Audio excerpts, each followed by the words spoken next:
नमस्कार, मैं सुशील कुमार चौधरी।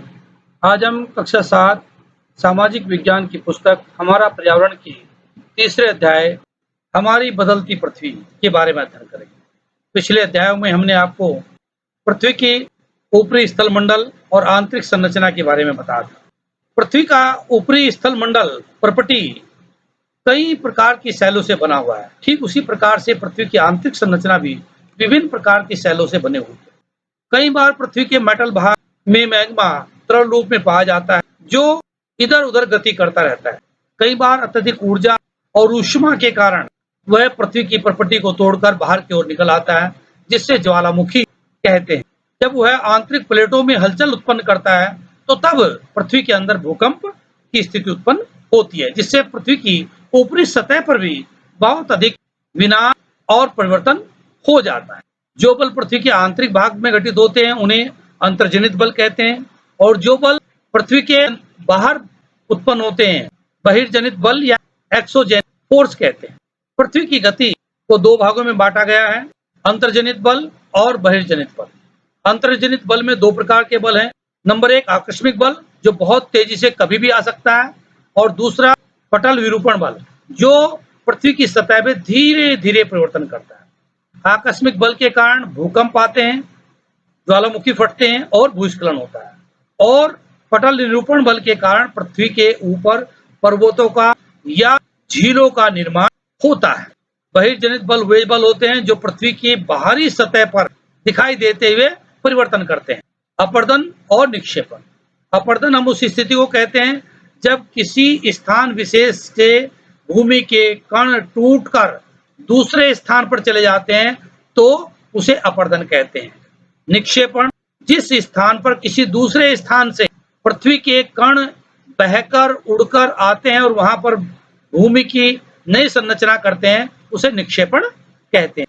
इन कार्यों के लिए उत्तरदायी नदी, बहता हुआ जल, हवाएं, समुद्री तरंगे और हिमनद, जिनके कारण पृथ्वी के ऊपरी भाग में अपरदन और निक्षेपण होता है। पिछले अध्याय में पृथ्वी की आंतरिक संरचना पढ़ाते वक्त हमने पृथ्वी की आंतरिक संरचना का चित्रण इस प्रकार से किया हुआ है, जिसमें पर्पटी, मेटल और क्रोड पृथ्वी की संरचना को बांटा हुआ है। ज्वालामुखी भूपर्पटी पर खुला एक ऐसा छिद्र होता है जिससे पिघलते हुए पदार्थ अचानक निकलते हैं, क्योंकि उस छिद्र से आग और आग की तरह ही तपा हुआ पदार्थ निकलता है, इसलिए ज्वालामुखी आग उगलने वाला मुख कहते हैं। और ये ऊपर की ओर से कटोरे के रूप में होता है, जिसको हम क्रेटर कहते हैं। उसकी जो नलिका होती है उसे निकास या वेट कहते हैं। ज्वालामुखी के द्वारा लाई हुई राख या नीचे से कंकड़ पत्थर है, वह जब उसी के आसपास ठंडे होकर गिरने लगते हैं, और इस प्रकार से वहां से भूमि का स्तर ऊपर उठने लगता है और कुछ समय के बाद पर्वत की तरह दिखाई देने लगता है, उसे ज्वालामुखी पर्वत कहते हैं। ये पर्पटी है जो हमने पिछले अध्याय में आपको बताई, ये मेटल, और यहाँ से ये मैग्मा बाहर निकल रहा है। ज्वालामुखी को आप प्रैक्टिकल के रूप में अपने घर में यदि आप देखना चाहते हैं, तो अपने माता-पिता या गुरुजन के साथ में प्रेशर कुकर के अंदर कुछ दाने चावल के डालकर, और उसमें जिस समय भाप का प्रेशर बन जाए, प्रेशर कुकर के ढक्कन के ऊपर लगने वाली सिट्टी को उतारेंगे। प्रेशर कुकर के अंदर से चावल के सभी दाने और पानी बाहर निकल आएगा। इस प्रकार से वह उसे दूर तक फैल जाएगा। यदि हम प्रेशर कुकर के ढक्कन के कुछ ऊंचाई पर कोई प्लेट या थाली रख देते हैं, तो उससे टकराकर चावल के दाने वहीं प्रेशर कुकर के ढक्कन के ऊपर या उसके आसपास ही गिर जाते हैं। इससे आप कल्पना कर सकते हैं कि जिस प्रकार से प्रेशर कुकर में प्रेशर होने के कारण पानी अर्थात पृथ्वी में से मैग्मा ऊपर उस सिट्टी के रास्ते से निकलकर और ठंडा होकर उसके पास ही गिर जाता है, ठीक उसी प्रकार से पृथ्वी के अंदर से भी मैग्मा निकलकर उसके आसपास फैल जाता है, और इसी को हम ज्वालामुखी कहते हैं। इस प्रयोग को आप अपने माता-पिता, गुरुजन के साथ में ही करें, अन्यथा हानिकारक हो सकता है। इस प्रकार से स्थलीय प्लेटों में जब गति होती है, तो पृथ्वी की सतह भी कांपने लगती है। इसी को हम भूकंप कहते हैं। ठीक उसी प्रकार से जिस प्रकार से प्रेशर कुकर में भाप का प्रेशर बढ़ने पर प्रेशर कुकर की सिट्टी कांपने लगती है, क्योंकि नीचे से उसमें भाप का प्रेशर आता रहता है। ये पृथ्वी का एक चित्रण किया हुआ है। यह स्थान जहाँ पर भूकंप उत्पन्न होता है, तो भूकंपीय ऊर्जा उद्गम केंद्र है यहाँ पर। यहाँ पर कंपन होने के कारण इसके चारों ओर भूमि की सतह में भी कंपन उत्पन्न होता है। सबसे अधिक कंपन कहाँ दिखाई देता है? जो इससे सबसे निकट है, अर्थात ठीक इसके ऊपर। और जैसे-जैसे इससे दूरी बढ़ती जाती है, वैसे-वैसे कंपन की गति भी कम होती जाती है और इसलिए भूकंप का सबसे विनाशकारी क्षेत्र जो है, अभी अधिकेंद्र जिसको हम कहते हैं, अधिक नुकसान करने वाला केंद्र, वह ठीक उसके ऊपर या उससे निकटतम दूरी पर होता है और उसके बाद के जो कंपन है, वह धीरे-धीरे कम होते रहते हैं और पृथ्वी पर कम हानि पहुँचाते हैं। यद्यपि भूकंप की भविष्यवाणी संभव नहीं है, लेकिन यदि हम पहले से तैयार हों, तो उसके प्रभाव को निश्चित रूप से हम कम कर सकते हैं। स्थानीय लोग भूकंप की संभावनाओं का अनुमान लगाने के लिए कई चीजों का प्रयोग करते हैं, जैसे जानवरों के व्यवहार का अध्ययन, जैसे तालाब की मछलियों की उत्तेजना, जैसे सांप और चूहे का बिल से निकल आना, जैसे कुत्ते और बिल्ली का घर से बाहर की ओर दौड़ना। ये कुछ ऐसे अनुभव हैं जिससे हमारे अनुभवी लोगों को पता चल जाता है कि भूकंप आने वाला है। भूकंप का मापक यंत्र का नाम है भूकंप लेखी। यह है भूकंप लेखी और इसके द्वारा यहाँ पर मशीन लगी होती है और यह तेजी के साथ जैसे ही भूकंप आता है, इसकी सुई इस पर बहुत तेजी के साथ हरकत करती है और उन चित्रों के माध्यम से हम बता सकते हैं कि भूकंप की तीव्रता कितनी अधिक थी। भूकंप से बचाव की तैयारी। सबसे पहले हमें भूकंप से बचाव के बारे में अध्ययन या प्रशिक्षण प्राप्त कर लेना चाहिए। उसके बाद जब भूकंप आ जाए, तो हमें ऐसे स्थानों पर जाना चाहिए जहाँ पर भूकंप का असर कम हो, अर्थात मेज के नीचे या दीवार के अंदरूनी कोने में।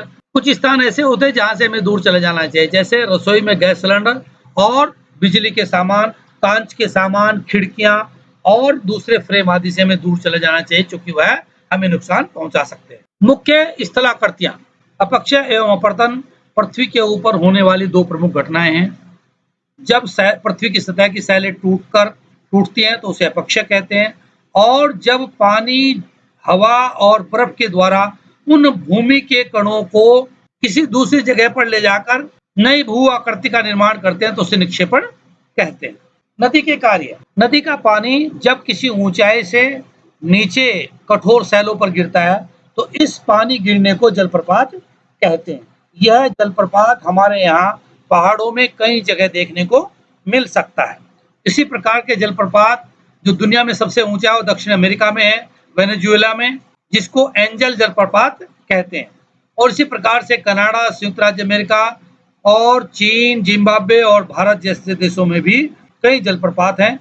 ऐसा ही एक जलप्रपात मसूरी के पास केम्प्टी नामक गांव में है, जिसे केम्प्टी फॉल कहते हैं। मैदानी क्षेत्रों में नदी इस प्रकार से सांप की तरह चलती है, कभी भी सीधी होकर नहीं चलती और इस प्रकार से चलने पर ये जो विभिन्न प्रकार के मोड़ हैं, इन मोड़ों पर कभी-कभी बालू, रेत, पत्थर के कणों को छोड़ देती है और यहाँ पर एक नई भूमि का निर्माण होता है।